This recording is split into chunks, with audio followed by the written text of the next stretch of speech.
मधुकर, जाता staff room मध्ये भेटून जा. तुझ्या वडिलांसाठी एक निरोप आहे. बस खाली.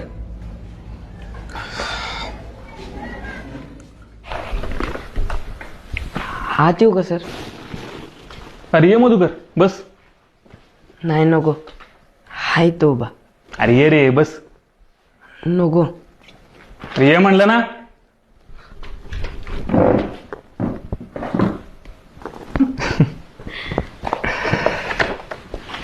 मला सांग, कोण कोण असतं घरी?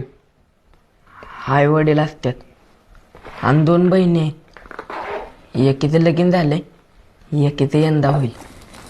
बहिणीचं वय किती रे? माझ्यापेक्षा 3 वर्षानं मोठी आहे. तुझं 14 म्हणजे तिचं 17 असेल. एवढं लवकर लग्न कसं काय?